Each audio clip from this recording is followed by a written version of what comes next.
Pelajar di sekolah didedahkan di dalam silibus pembelajaran dengan nombor perdana. Justru itu pada awalnya mereka mula diperkenalkan dengan nombor perdana yang ada di antara nombor 1 dan 100. Tetapi apabila ditanyakan apakah itu nombor perdana dan apakah kegunaan nombor perdana pada masa sekarang, ramai yang hanya memberikan jawapan nombor perdana ialah nombor yang hanya boleh dibahagikan oleh satu dan dirinya sendiri. Mereka tak dapat memberikan penerangan lanjut mengenai soalan ini. Mari kita lihat, di sebalik dari nombor perdana ini terdapat banyak kajian yang telah dijalankan sejak zaman dahulu oleh ahli-ahli matematik yang terkenal seperti Euclid, Eratosthenes, Jacques Hadamard, Valery Poisson dan Bernhard Riemann. Hasilnya, apa yang kita belajar di sekolah rendah dan menengah ini jelas dapat dilihat melalui konsep teorem dan bukti matematik yang telah dipelajari di peringkat universiti ini. Kajian mengenai nombor perdana bermula sejak tamadun Mesir Purba lagi. Namun, catatan paling awal tentang nombor perdana adalah dari tamadun Yunani, iaitu kira-kira pada 300 sebelum Masihi. Sekolah Pythagoras di tamadun Yunani telah mula membezakan di antara nombor perdana dan nombor gubahan. Satu lagi penemuan Yunani iaitu saringan Eratosthenes atau ayakan Eratosthenes ataupun lebih dikenali The Sieve of Eratosthenes yang masih digunakan sebagai kaedah untuk mencari senarai nombor perdana. Kaedah ini berfungsi mencari nombor perdana dan menyaring nombor bukan perdana. Sebagai contoh, kita ingin mengetahui apakah nombor perdana dari 1 sehingga 50. Langkah yang pertama adalah kita senaraikan semua nombor daripada 1 sehinggalah 50. Perkara pertama yang perlu diketahui ialah nombor perdana yang pertama ialah 2. Jadi kita bulatkan 2. Langkah kedua ialah kita potong semua gandaan yang lebih tinggi dari 2 seperti 4, 6, 8, 10, 12 dan seterusnya. Kemudian kita pilih nombor seterusnya iaitu 3. Jadi kita bulatkan 3. Ulangi proses menghapus semua gandaan yang lebih tinggi dari 3 iaitu 6, 9, 6, 9, 12, 15 dan seterusnya. Ulang proses ini untuk mendapatkan nombor perdana seterusnya iaitu 5. Maka, semua gandaan yang lebih tinggi daripada 5 iaitu 10, 15, 20, 25 dan seterusnya kita potong. Jadi, kita dapati terdapat 15 nombor perdana yang kita perolehi di antara 1 sehingga 50. Saringan Eratosthenes atau ayakan Eratosthenes ni dapat digambarkan seperti ayakan tepung. Apa yang tertinggal di dalam ayak itu adalah nombor perdana dan apa yang jatuh di bawah itu adalah nombor bukan perdana. Kesimpulannya, nombor perdana ini menarik perhatian para pekaji untuk mengkaji dengan lebih mendalam dalam bidang kriptografi. Walaupun konsep nombor perdana nampak membosankan, namun ia mempunyai banyak fakta-fakta menarik dan secara matematiknya mempunyai aplikasi dalam kehidupan seharian tanpa kita sedar. Dan bagaimana untuk kita tahu sesuatu nombor itu adalah nombor perdana ataupun tidak? Mari kita lihat contoh. Andaikan P sama dengan 5, kita lihat kepada pembahagi dia. Pembahagi untuk P sama dengan 5 ialah hanya 1 dan 5 saja. Bermaksud P sama dengan 5. 5 ini hanya boleh dibahagikan dengan 1 dan 5 sahaja. Okey, dia tak boleh dibahagi kepada 2, 3 dan sebagainya. Jadi mengikut takrif, P sama dengan 5 ialah nombor perdana. Okey, kita lihat contoh seterusnya. Apabila P sama dengan 24, okay, kita tengok pembahagi dia.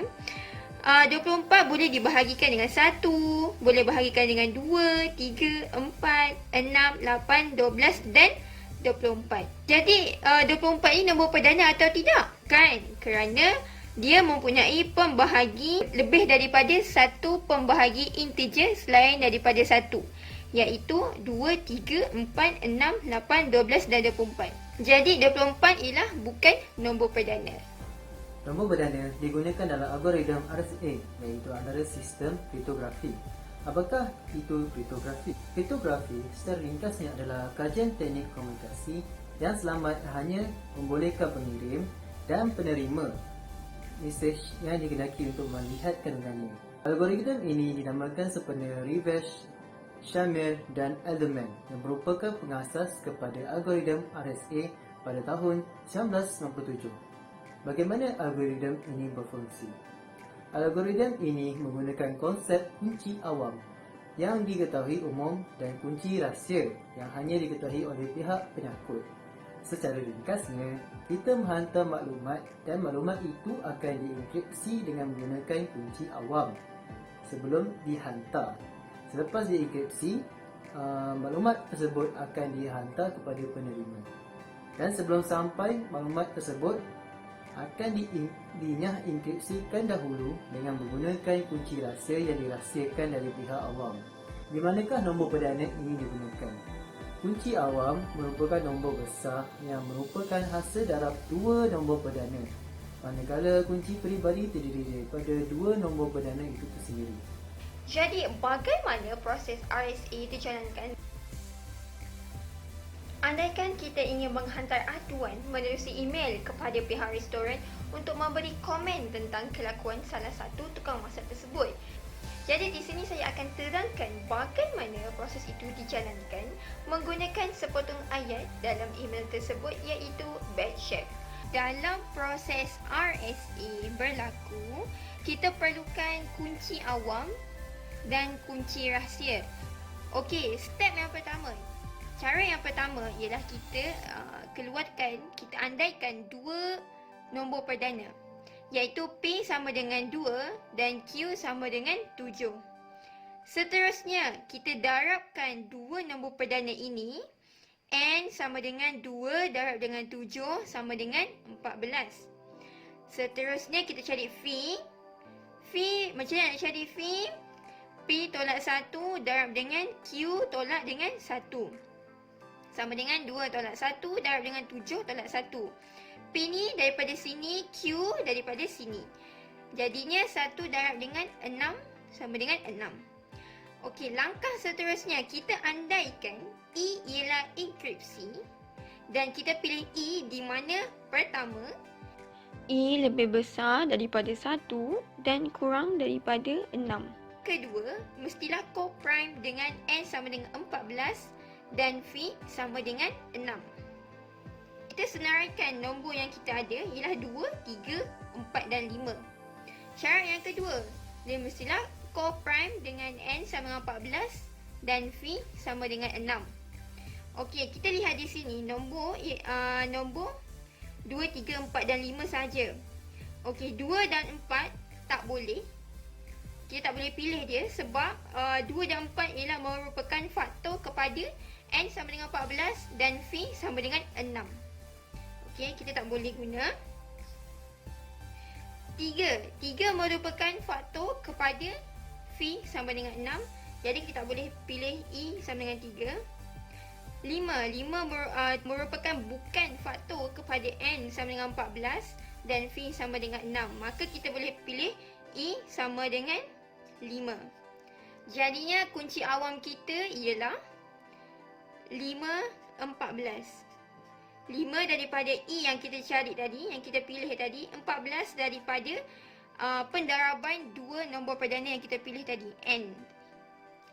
Seterusnya, kita andaikan D ialah dekripsi dan kita pilih D di mana apabila E darab dengan D mod phi sama dengan 1. Maka kita masukkan dalam ni E sama dengan 5 darab dengan D mod 6 sama dengan 1. Ini kita mahu 5 darab dengan D tolak 1 menjadi gandaan 6. Okey, di mana D ialah satu integer. Okey, kita pilih D sama dengan 5 kerana apabila kita masukkan 5 di dalam ini, 5 darab dengan D kita yang kita nak pilih ialah 5 tolak 1 bersamaan dengan 24. 24 merupakan gandaan bagi 6. Gandaan bagi 6. Maka maka kita boleh pilih D sama dengan 5. Maka seterusnya kita boleh dapatkan kunci rahsia kita ialah D sama dengan 5, N sama dengan 14. Seterusnya, bagaimana kita nak enkripsi data mesej tersebut? Okey, macam mana yang kita bincangkan tadi? Okey, contohnya, contoh teks tersebut ialah bad chef. Okey, step yang pertama, kita tukarkan perkataan ini menjadi nombor. Okey, bagaimana kita hendak menukarkan kepada nombor? Okey, kita andaikan A sama dengan 1, B sama dengan 2, C sama dengan 3 dan sebagainya. Jadi dekat sini, nombor sini ialah A sama dengan 1, B sama dengan 2, 3, 4, 5, 6 dan 8. Okey, seterusnya setelah kita tukarkan teks message tu tadi menjadi nombor, kita kuasakan nombor ini kepada 5. Kenapa? 5 daripada kunci awam yang kita telah dapatkan tadi ialah 5 dan 14. Jadi kita kena kuasakan kepada 5. Okey, kita akan kuasakan kepada 5. Okey, 2 kuasa 5 ialah 32. 1 kuasa 5 ialah 1. 4 kuasa 5 ialah 1024. 3 kuasa 5 ialah 243. 8 kuasa 5 ialah 327. 6, 8. 5 kuasa 5 ialah 3125.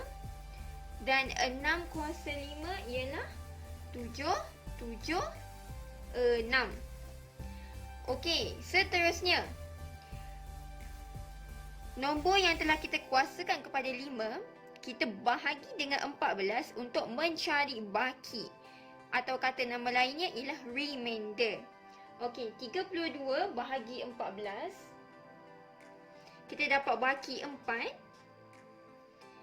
1 bahagi 14 dapat remainder 1, 2, 5, 8, 3 dan 6. Okey, jadi data untuk enkripsi mesej tersebut, data baru yang kita peroleh ialah 4, 1, 2, 5, 8, 3 dan 6. Okey, proses enkripsi telah berlaku dan kod yang telah kita dapatkan sebenarnya tadi ialah 4, 1, 2, 5, 8, 3 dan 6. Okey, dan kunci rahsia yang telah kita dapatkan sebenarnya tadi juga ialah 5 dan 14. Maka langkah-langkah dia lebih kurang sama. Okey, kod yang kita telah dapatkan tadi, kita kuasakan kepada 5. Dapat 1024.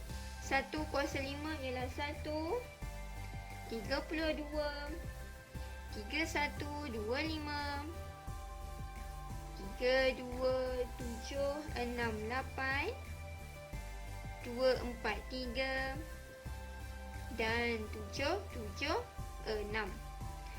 Okey, seterusnya nombor ini, hasil ini kita bahagikan kepada 14 untuk mencari baki, iaitu remainder. Okey, 1024 bahagi 14 dapat remainder 2.